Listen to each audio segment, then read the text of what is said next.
I'm Heather and I work at the Hopkinton Public Library. April is Marathon Month and National Poetry Month, so this year the library is combining the two. Adults and teens can read 26 poems to complete our Poetry Marathon. Get started by picking up a reading log at the library. If you complete the marathon by May 2nd, you'll qualify for a raffle entry and a chance to win a prize. Younger children can participate by helping to grow our poet tree. Details are available in the children's room. Also, please visit the library for 2 fun events in April. Polly Brown will lead a poetry writing workshop at 6:30 p.m. on Wednesday, April 15th. And you can share your favorite poem at Poetry for the People, a sharing and discussion event with Cheryl Perot at 1:30 p.m. on Saturday, April 25th. We hope to see you at the library this month for our Poetry Marathon. Thank you. Ode on a Grecian Urn by John Keats. Thou still unravished bride of quietness, thou foster child of silence and slow time, sylvan historian, who canst thus express a flowery tale more sweetly than our rhyme? What leaf-fringed legend haunts about thy shape of deities or mortals, or of both, in Tempe or the dales of Arcady? What men or gods are these? What maiden's loth? What mad pursuit? What struggle to escape? What pipes and timbrels? What wild ecstasy? Heard melodies are sweet, but those unheard are sweeter. Therefore, ye soft pipes, play on, not to the sensual ear, but more endeared, pipe to the spirit, ditties of no tone. Fair youth beneath the trees, thou canst not leave thy song, nor ever can those trees be bare. Bold lover, never, never canst thou kiss, though winning near the goal. Yet do not grieve. She cannot fade, though thou hast not thy bliss. Forever wilt thou love, and she be fair. Ah, happy, happy boughs that cannot shed your leaves, nor ever bid the spring adieu. And happy melodist, unwearied, forever piping songs forever new. More happy, happy love, forever warm and still to be enjoyed, forever panting and forever young, all breathing human passion far above, that leaves a heart high sorrowful and cloyed, a burning forehead and a parching tongue. Who are these coming to the sacrifice? To what green altar, O mysterious priest, leadst thou that heifer lowing at the skies, and all her silken flanks with garlands dressed? What little town by river or seashore, or mountain built with peaceful citadel, is emptied of this folk this pious morn? And little town, thy streets forevermore will silent be, and not a soul to tell why thou art desolate can e'er return. O Attic shape, fair attitude, with breed of marble men and maidens overwrought, with forest branches and the trodden weed, thou, silent form, dost tease us out of thought as doth eternity, cold pastoral. When old age shall this generation waste, thou shalt remain, in midst of other woe than ours, a friend to man, to whom thou sayest, beauty is truth, truth beauty. That is all ye know on earth, and all ye need to know. I just love Keats to begin with because he's kind of like a puppy writing poetry. He's just, everything is, wow, this is so amazing, look at this. And I don't think we get a lot of time in life today to really experience the emotion of awe, or to really stop and just be with a thing or in a moment. And that's what Keats is doing in his poetry, and that's what you have to do when you read Keats, is just stop and be in this moment where he is sort of experiencing whatever he's talking about with this complete sense of wonder. And I love it. It's so innocent on some level. This poem in particular I like, first of all, actually because I know the most amazing joke ever, which is, it's a geeky English major joke, and it involves pirates and riffs on Ode on a Grecian Urn. And so I love the joke, and by transitive power, I therefore have great affection for the poem. But also I really love it because, again, he's doing this, he's just looking at this urn, one of these Greek, vessels, but he finds this somewhat ordinary object so amazing, and he's bringing us into that experience with him. And he's using it to say some really interesting things about art and beauty and truth and eternity. And of course his language is beautiful. So that's why I really like this particular poem. The poem I've chosen is Sonnet 116 by William Shakespeare. Let me not to the marriage of true minds admit impediments. Love is not love, which alters when it alteration finds, or bends with the remover to remove. Oh no, it is an ever-fixed mark that looks upon tempest and is never shaken. It is the star to every wandering bark whose worth's unknown, although his height be taken. Love's not time's fool, though rosy lips and cheeks within his bending sickle's compass come. Love alters not with his brief hours and weeks, but it bears out even to the edge of doom. If this be error and upon me proved, I never writ, nor no man ever loved. I chose this poem because my husband and I had this read at our wedding ceremony 41 and a half years ago. It's Shakespeare talking about the importance of love and the everlasting power of love. And I like to think that that's something that has inspired us for the last 41 and a half years. This is a poem called Those Winter Sundays. It's by Robert Hayden, and it's copyrighted from his collected poems. Sundays, too, my father got up early and put his clothes on in the blue-black cold. Then, with cracked hands that ached from labor in the weekday weather, made banked fires blaze. No one ever thanked him. I'd wake and hear the cold, splintering, breaking. When the rooms were warm, he'd call, and slowly I would rise and dress, fearing the chronic angers of that house, speaking indifferently to him who had driven out the cold, and polished my good shoes as well. What did I know? What did I know of love's austere and lonely offices? You know a poem is a good poem when you can't exactly paraphrase it. I like this poem because there are layers of meaning. Though it's a simple story, I can relate to the parent who is not perfect, but who is giving what he's able to give, not expecting or getting appreciation. I can relate to the child who cannot comprehend with his child's eye view. The poet brings me into the poem's setting, into an authentic experience. I can see and hear and feel what's happening. It's a good poem.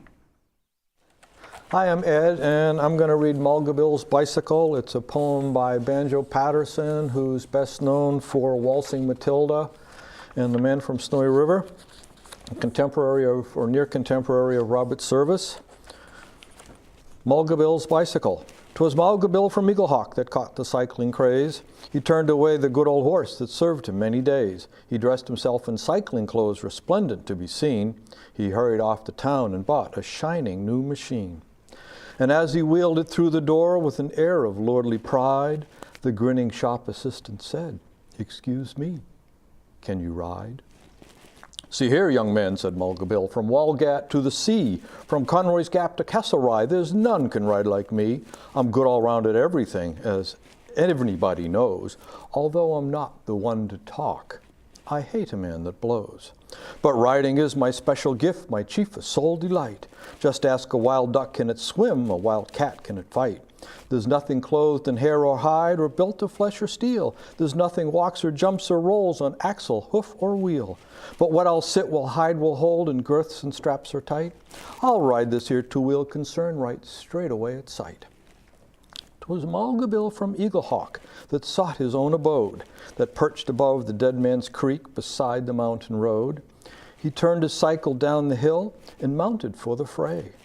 But ere it had gone a dozen yards, it bolted clean away. It left the track and through the trees just like a silver streak. It whistled down the awful slope straight towards the Dead Man's Creek. It shaved a stump by half an inch, it dodged a big white box. The very wallaroos in fright went scrambling up the rocks. The wombats hiding in their caves dug deeper underground. But Mulga Bill, as white as chalk, sat tight to every bound. It struck a stone and gave a spring that cleared a fallen tree. It raced beside a precipice as close could be. And then, as Mulga Bill let out one last aspiring shriek, it made a leap of 20 feet straight into Dead Man's Creek.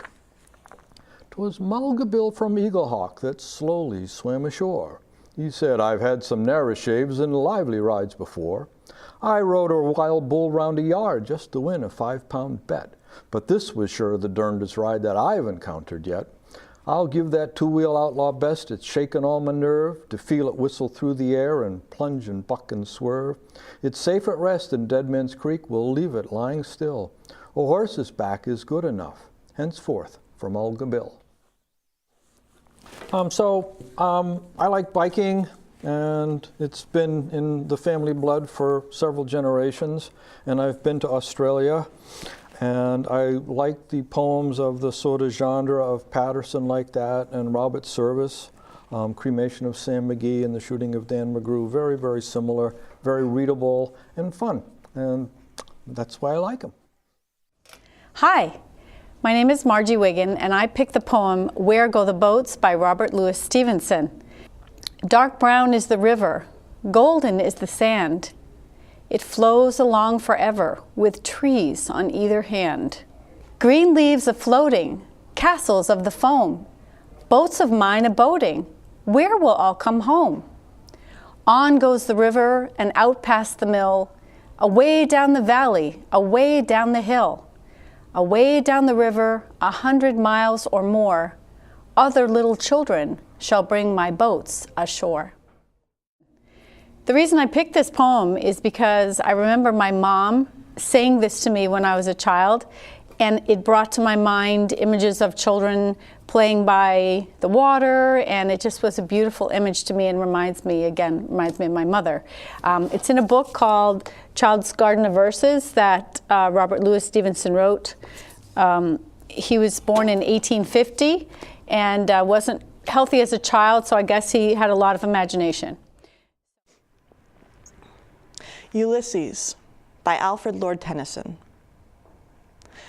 It little profits that an idle king, by this still hearth among these barren crags, matched with an aged wife, I meet and dole unequal laws unto a savage race that hoard and sleep and feed and know not me. I cannot rest from travel. I will drink life to the lees. All times I have enjoyed greatly, have suffered greatly, both with those that loved me and alone, on shore, and when through scudding drifts the rainy Hyades vexed the dim sea. I am become a name, for always roaming with a hungry heart, much have I seen and known. Cities of men and manners, climates, councils, governments, myself not least, but honored of them all, and drunk delight of battle with my peers, far on the ringing plains of windy Troy. I am a part of all that I have met, yet all experience is an arch, where through gleams that untraveled world whose margin fades forever and forever when I move. How dull it is to pause, to make an end, to rust unburnished, not to shine in use. As though to breathe were life. Life piled on life were all too little, and of one to me little remains. But every hour is saved from that eternal silence, something more, a bringer of new things. And vile it were for some 3 suns to store and hoard myself, and this gray spirit yearning in desire to follow knowledge like a sinking star beyond the utmost bound of human thought. This is my son, mine own Telemachus, to whom I leave the scepter and the isle. Well loved of me, discerning to fulfill this labor, by slow prudence to make mild a rugged people, and through soft degrees subdue them to the useful and the good. Most blameless is he, centered in the sphere of common duties, decent not to fail in offices of tenderness, and pay meet adoration to my household gods when I am gone. He works his work, I mine. There lies the port, the vessel puffs her sail, there gloom the dark, broad seas. My mariners, souls that have toiled and wrought and thought with me, that ever with a frolic welcome took the thunder and the sunshine and opposed free hearts, free foreheads. You and I are old. Old age hath yet his honor and his toil. Death closes all, but something ere the end, some work of noble note may yet be done, not unbecoming men that strove with gods. The lights begin to twinkle from the rocks, the long day wanes, the slow moon climbs, the deep moans round with many voices. Come, my friends, 'tis not too late to seek a newer world. Push off, and sitting well in order, smite the sounding furrows, for my purpose holds to sail beyond the sunset and the baths of all the western stars until I die. It may be that the gulfs will wash us down. It may be we shall touch the happy isles and see the great Achilles whom we knew. Though much is taken, much abides, and though we are not now that strength which in old days moved earth and heaven, that which we are, we are. One equal temper of heroic hearts, made weak by time and fate, but strong in will, to strive, to seek, to find, and not to yield. The reason I really love this poem, first of all, is one of the reasons that I really encourage parents to read to their children, which is that I have a large body of literature that I really love because my father shared it with me while I was growing up. I was read Shakespeare and Count of Monte Cristo and things as bedtime stories, and I still love them all because they were a part of this relationship between my dad and me. And this Ulysses was not a bedtime story, but I first encountered it because my father gave it to me and told me to read it, and so I have great affection for the poem just sort of through that emotional connection. It's also just an amazing poem. It's an amazing character study of Ulysses or Odysseus, this man who sort of is incapable of not acting and not putting himself out there, even though he's old and kind of decrepit now. It's a meditation on aging, on facing death. And what always gets me is just that last line, which is completely brilliant. Both in the use of the infinitives to strive, to seek, to find, and then he throws in that little break, and not to yield. And I always just go, wow. And it's sort of this one-line encapsulation of the human spirit that I find really amazing. That's why I really like this poem.